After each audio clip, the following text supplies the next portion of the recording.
Welcome back from lunch. Hopefully everyone got some kind of tasty food. Yes? Just now full? Okay.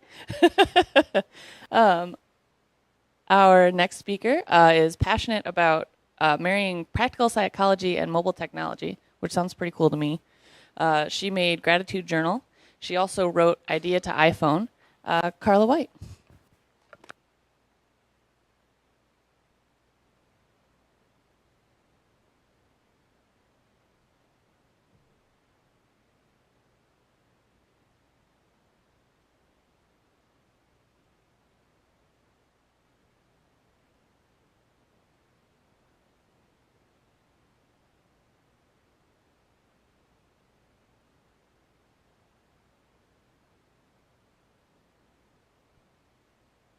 Hello, hello. There we go.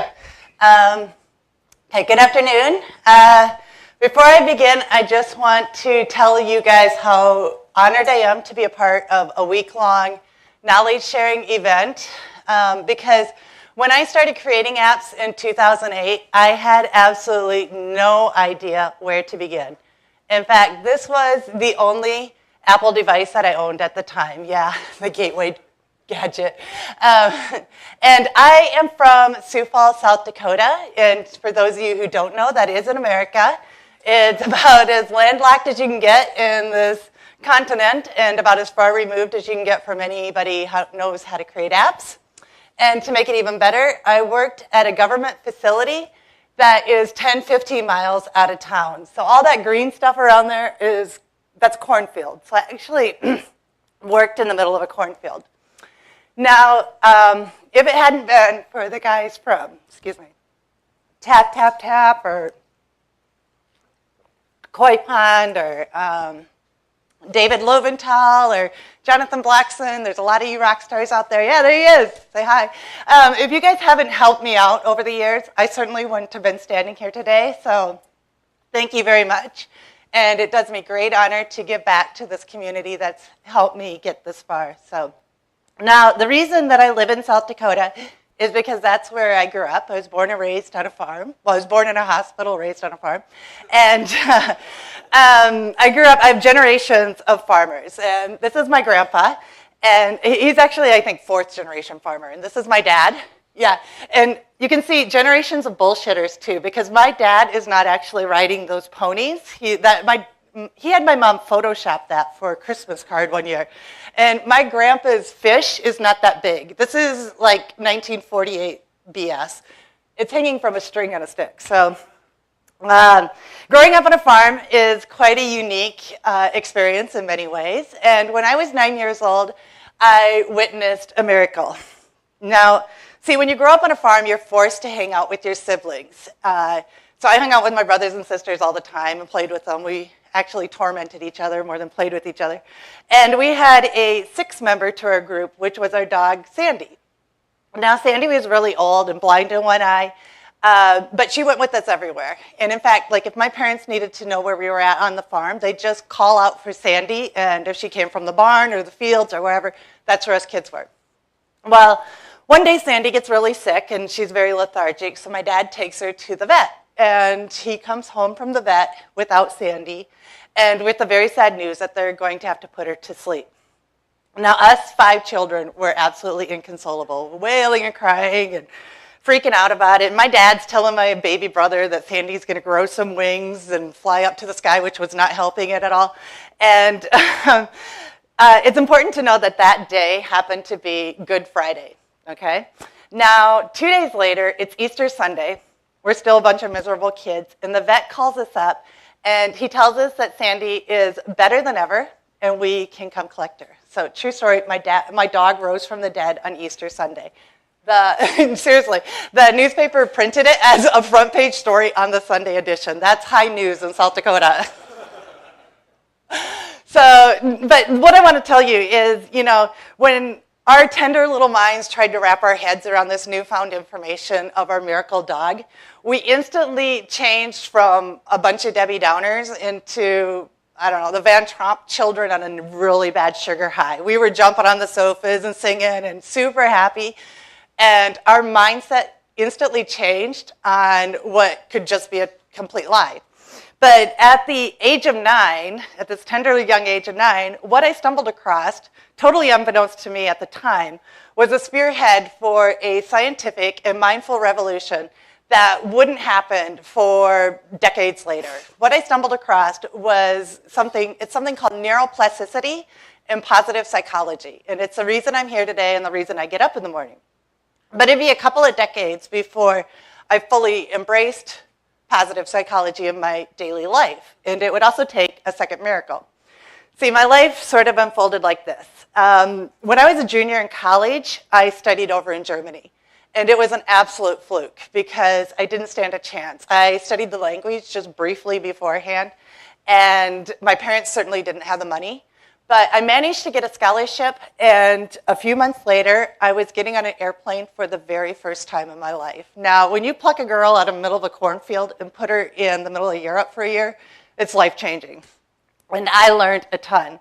I learned how to speak German fluently, but also really important life skills, like how to open up a beer bottle with a lighter, because you know when you're a college student, that's important. But I got home from that trip absolutely transformed. I was determined to spend every dime and hustle any way I can to get plane tickets to see this planet. And I did a really good job of it. I lived in California for a little bit, and then I lived in Germany, in Washington, D.C. for a little bit. Those kids were my neighbors. And I worked on a Pentagon program that got rid of nuclear weapons in former Soviet Union in Washington, D.C., which is a total another talk for another time. I lived in Georgia, working for the Olympic Games as a translator. And I lived in Boulder, Colorado, and at that point I was an IT consultant, so I was doing the frequent flyer thing, jetting around the country with a big fat laptop.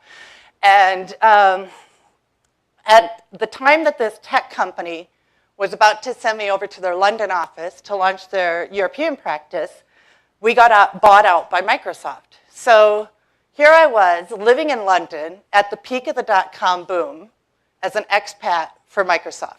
Right? Now, if you could put these 5 rock stars into a blender, you'd have a composite sketch of me at the time. Seriously, I had glitter shooting out of my eye sockets as I went into work each day. I was living the dream.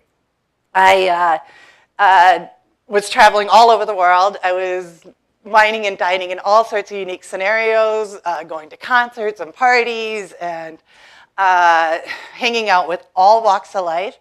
And then about 5 years into this, the dot-com bubble burst, right? And Microsoft offers me a job back in the US to do some programming.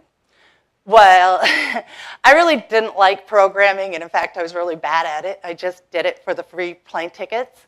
And I just met a guy, and he and I were going to start a startup at the time. So I did a polite pass. And the startup failed miserably, but the relationship with the guy didn't. He's now my husband. And about a year into this failed startup, or maybe it's about 2 years, it was going south, but we weren't going to give up the ghost. And I get a phone call at 2:30 in the morning from my brother in the United States. And he's telling me that my dad had suddenly passed away from a heart attack. And the months that followed was my great decline into depression. And I don't think there's anything on this planet that you could offer me that would get me to relive these months again. I mean, I struggled to sleep at night. I had terrible insomnia. In fact, I woke at 2:30 every morning, and then I struggled to get out of bed in the morning. And when I did get out of bed, I didn't want to do anything but lay on the sofa and eat hobnobs. So I gained a lot of weight. This is me. I think I was about 180, close to 200. I didn't even want to travel. And I was self-medicating with 6 packs of beer, bottles of wine, good day, maybe a shot of tequila. And so about, I don't know, a few months into this, my husband thinks he better do something. And his idea is to relocate back to South Dakota so I can be closer to my family. Which made it worse because now I had a failed business behind me and I was licking the wounds from that. And I was no longer living in my beloved city of London. And I was back home with my family, and there was a big gaping hole in the middle of the dynamics. And at my very worst, I was suicidal. And then about that time, I came across the great American guru, Morgan Spurlock.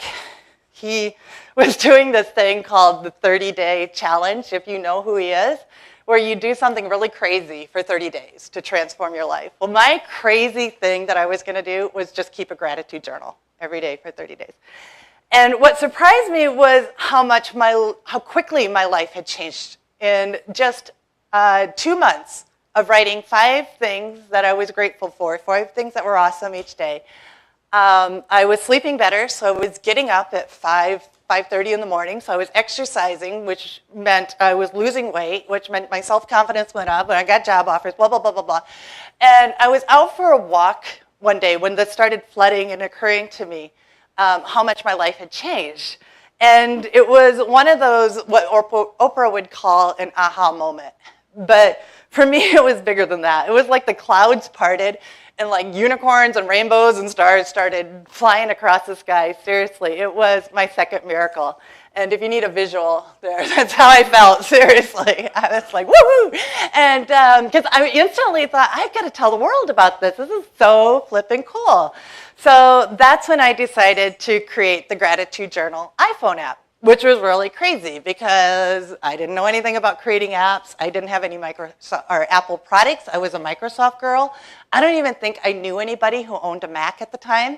And I had a measly $500 budget because I was still financially recovering from my last startup. But I was determined to get at least one stranger aware of the power of gratitude. And in fact, I could see her clearly in my mind's eye. I could see who that person was. And I saw her on television one night. It's this girl she's the secretary from the American version of The Office. That's who I wanted to change. I wanted to change her life. And so I got up 5:30 every morning, worked on the app before going into the day job. And it launched in 2008, and it was freakishly successful. It was featured on Oprah and USA Today and all sorts of newspapers. Apple featured it, and thousands of people downloaded this app. But the cool thing is, and there's the app. The cool thing is that some of these people wrote to me to tell me about how this app has changed their lives. And the stories amaze me. Like there's a mom who used it when she was recovering from the bereavement of losing her son, which I couldn't imagine. A cancer patient who was using it during her recovery and her chemotherapy. A teenage boy who was being bullied, and he was contemplating suicide. And after using it for a few months, he found his voice and came out to his family and friends. I mean, these guys they're my heroes. And they're even people at the top of their game. Like there's this woman, her name is Roz Savage, and she's the first female rower to go across 3 oceans solo. And she was using my app while she was going across the ocean. I had no idea. I mean, this blew my mind. I had no idea when I created this app that it would be out there like this. So now I make apps full-time, and I devour anything about neuroplasticity, how our brain works, what makes us happy, and how that translates into success. But what I'm really interested in are the outliers. These are the folks, you're sitting in the audience too. They're above the curve in your intellectual ability, your athletic ability, your sense of humor, your ability to bounce back from really hard situations. And I wanted to figure out, what are you guys eating for breakfast? And what makes you so resilient and so above the curve? And how can we move everybody above the curve so we're all more innovative, creative, and more successful in our organizations and in our schools? And I studied this for a long time. And for 2 years, I've been working on an update for the Gratitude Journal app, which I hope to launch this summer. And the developers here in the audience, Peter Samuelson, he's awesome. And so that's going to incorporate a lot of what I learned. And this is what I learned. Okay, so we're naturally wired to look out for the negative. It's just a self-survival instinct we've had since we've been using rocks for tools. We're just scoping the landscape, looking for the next big threat. But this ever-persistent vigilance of looking for the negative can send us in a downward spiral and a negative feedback loop, and it doesn't even reflect reality. It's what I like to call the WebMD illusion. Like when you get that tickle or that sore in your throat, so you go out to webmd.com, you put in your symptoms, and 2 minutes later, you realize you got throat cancer or something like that, but really you just ate a tortilla chip wrong or something, See, what we're discovering is that it isn't our reality that shapes us, but the lens in which we view the world that shapes our reality. And if we can change that lens, we can change our world and up our creativity, our innovation, our energy levels, and everything else. See, 90% of our long-term happiness isn't determined by your external world, but the way your brain interprets your external world. So if you can rewire your brain and change how it filters that information, you can change everything about your life. It's true. But see, right now, this is the formula a lot of us have for success. Me included, I had this. We learned that if we work hard, we'll be successful.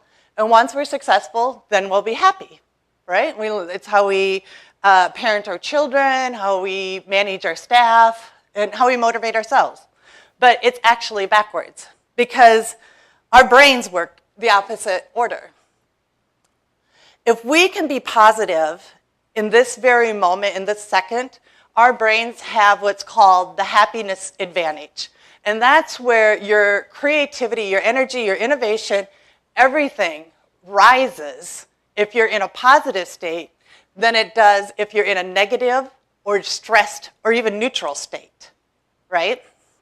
But in our strive to get to this success so we can be happy, we're always noticing what's lacking, whether it's not enough sleep, not enough energy, not enough money, I live in the wrong town, and we're always seeing that we don't have enough. I love this quote. I'm a big quote person, so you can read that. And we say things to ourselves that we wouldn't even say to our worst enemy. Now, the cool thing is you can rewire how your brain works so it's naturally in the positive every moment. And the other cool thing is that it only takes a few minutes every day. And I'm going to show you some life hacks on how to do this. But first, I want you to think of your brain as a muscle. And like any muscle, it makes sense to exercise it. And like any muscle, it will grow from that exercise. And the next thing you need to do is make a commitment to do these hacks every day for 30 days. Because first you have to make the habit, and it takes about 3 to 4 weeks for us to make a habit. And then the habit will make you. So by the time we're shooting off fireworks here in the US, you'll be a changed person, right? Okay, here's the hacks. Hack number 1, obviously, write down 5 groovy things each day that rocked your boat. It can be anything. Bumping into an old friend, a squirrel ran up a tree, it doesn't matter. But you have to actually write them down because there's power in journaling. See, when you journal, your brain relives that moment. So you're actually rewiring the synapses in your brain to go a different route. Okay, and if you're struggling with 5 things, write down 3 things and then come up with 1 thing that would happen. Oh, it's a warning thing. A pop-up came up. Can we pause? No? Yeah? I won't have enough time. There's like, yeah.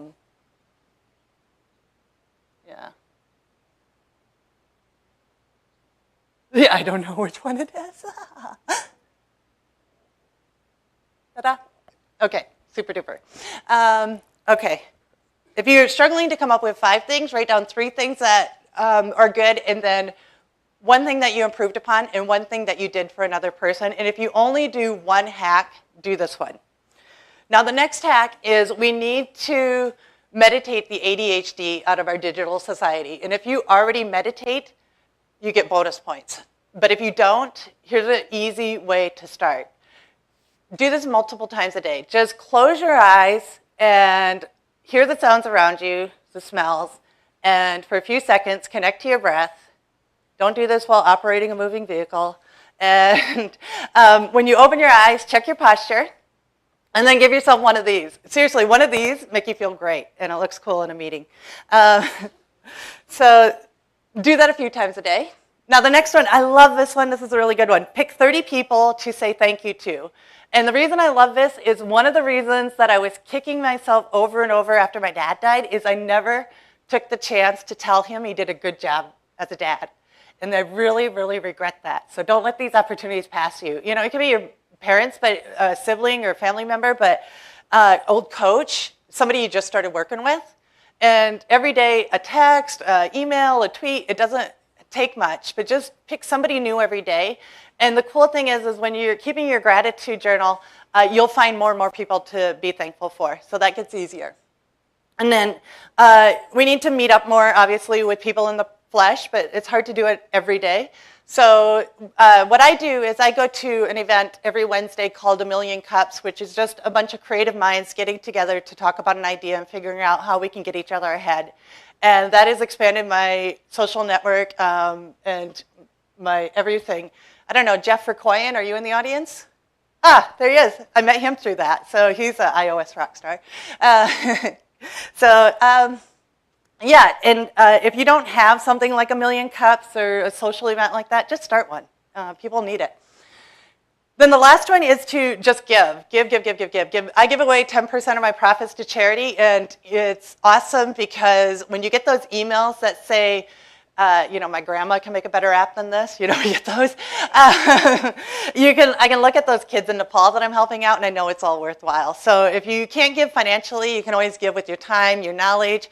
If somebody's trying to find a job, make an introduction, there's lots of ways. But every day, do 30 days of random act of kindness. And seriously, you'll be rewired after 30 days.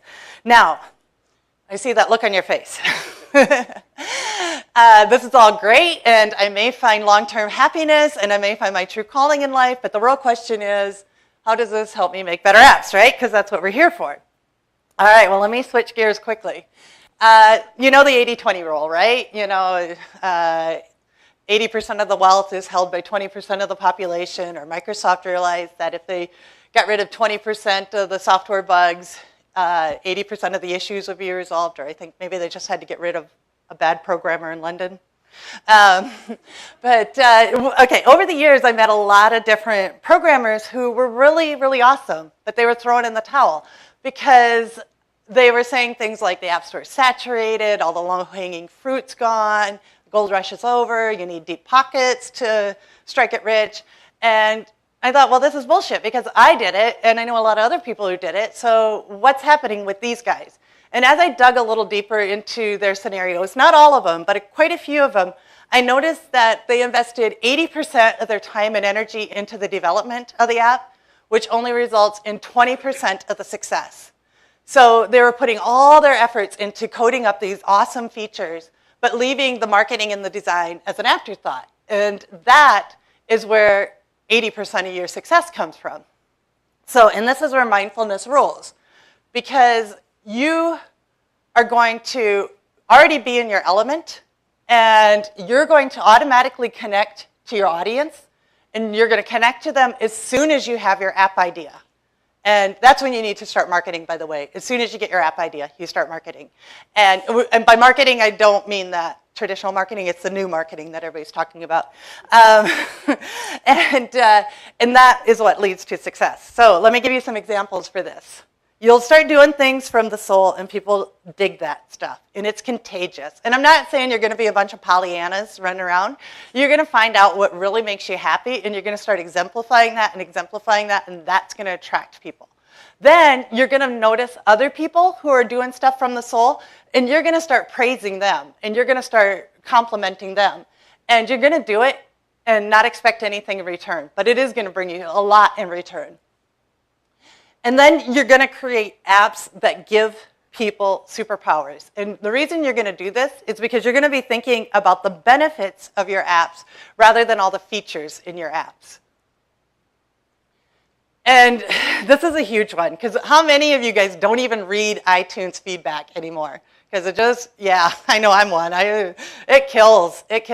And you're going to learn that criticism isn't personal. And that's huge, because in order for your designs to be successful, people need to understand them in 15 seconds or less. And even your neighbor who just got an iPad yesterday needs to understand how that app works right away. And the only way to get there is through iterative design process. And that's where you take each level of your design and test it on real people. and you have real people giving you feedback, and you'll realize they're not trying to hurt you, they're trying to help you. And that feedback will help you improve your app idea and improve your design. Even if you're catching the pizza guy as he's dropping off dinner, you're going to be 100% better off than not testing it on anybody. Trust me. Next, I don't know why there's a cow there. I ran out of pictures. You'll aim small. I mean, your target audience, and this is so true, your success is adversely proportional to your target audience. You'll aim small with your target audience because you'll realize that by trying to hit everybody and please everybody, you're going to overload your app with too many features, and it'll just sink it to the bottom of the app store. I mean, not even Coca-Cola pleases everybody. And then lastly, you will give. And this is why I slaved over this book, Idea to iPhone. I was up at 4 a.m. every morning working on it until like 7 p.m. for months because I wanted it out there because I wanted people to, and everybody from your Aunt Bertha to know how to create an app. And you'll just give away your ideas and your knowledge and your time to other people. You'll give away, if there's a girl in the middle of South Dakota trying to figure out how to help create an app, you'll help her out. You'll get her to the next level, and that'll help you out. So I just want to thank you for giving me a half hour of your time. Thank you.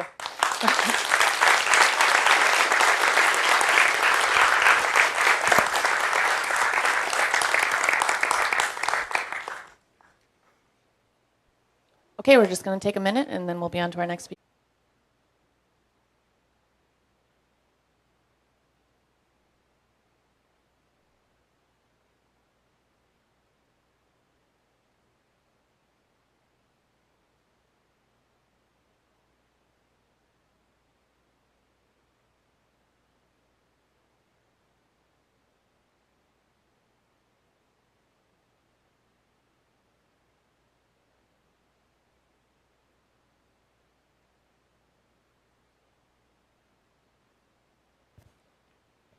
Welcome back from lunch.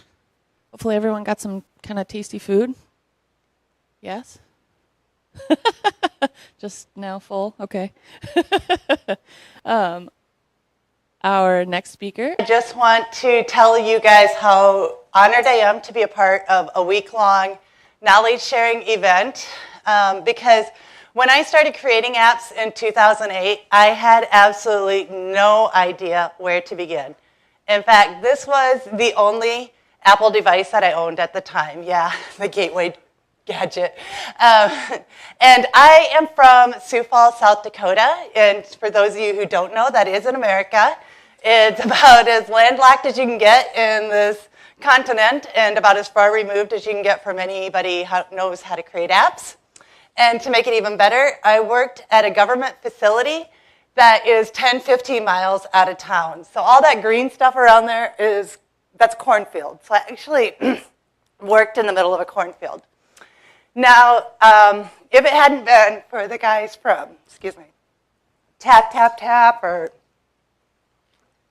Koi Pond or David Loventhal or Jonathan Blackson. There's a lot of you rock stars out there. Yeah, there he is. Say hi.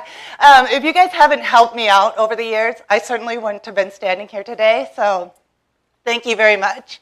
And it does me great honor to give back to this community that's helped me get this far. So now the reason that I live in South Dakota is because that's where I grew up. I was born and raised on a farm. Well, I was born in a hospital, raised on a farm. And I have generations of farmers. And this is my grandpa. And he's actually, I think, fourth generation farmer. And this is my dad. Yeah. And you can see generations of bullshitters, too, because my dad is not actually riding those ponies. He had my mom Photoshop that for a Christmas card one year. And my grandpa's fish is not that big. This is like 1948 BS. It's hanging from a string on a stick. So growing up on a farm is quite a unique experience in many ways. And when I was 9 years old, I witnessed a miracle. Now, see, when you grow up on a farm, you're forced to hang out with your siblings. So I hung out with my brothers and sisters all the time and played with them. We actually tormented each other more than played with each other. And we had a 6-member to our group, which was our dog, Sandy. Now, Sandy was really old and blind in one eye. Is passionate about marrying practical psychology and mobile technology, which sounds pretty cool to me. She made Gratitude Journal. She also wrote Idea to iPhone. Carla White.